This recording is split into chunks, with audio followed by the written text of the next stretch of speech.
High বন্ধুরা, আপনারা কিরকম আছেন? আশা করি আপনারা ভালো আছেন। আমিও ভালো আছি। আপনারা তো জানেন কালকে পিহুর বার্থডে আসলো, আর কালকের ভিডিওতে আমি আপনারা কইছিলাম যে এবার তাই বার্থডে করতাম। তারপরে সন্ধ্যার সময় মায়ে কইরা যে কিরকম লাগে বোনের প্রথম বার্থডে। তো মায়ে করে সবাই দিন পায়েস করছিল, আর স্পেশালি তেলেই করছিল। তো এরকমভাবে আমরা কালকে ছোটো মোটো করে সেলিব্রেশন করছি পিহুর বার্থডে।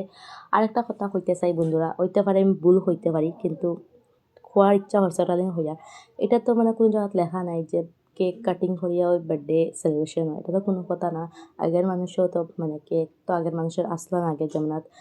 তেও তো বার্থডে সেলিব্রেট করছেন, পরিবারের মধ্যে সব খুশি থাকলেই হয়েছে। আর আমার প্রিয় কালকে বেজান খুশি আসলো, আর পার্সোনালি আমি এত খুশি হয়েছি। এখানে কি প্রায় মানুষ আছেন যারা আমি চিনি না, তারাও আমার পিহুরে এত বেশি ভালোবাসা দিছেন। আমার বার্থডের সময় তারা তো ভালোবাসা দিছেন, তো কালকেও হয়েছে, আজকেও ওভার হইমো। থ্যাংক ইউ সো মাচ যে আমারে আর আমার মেয়েরে এত ভালোবাসা দেওয়ার লাগে।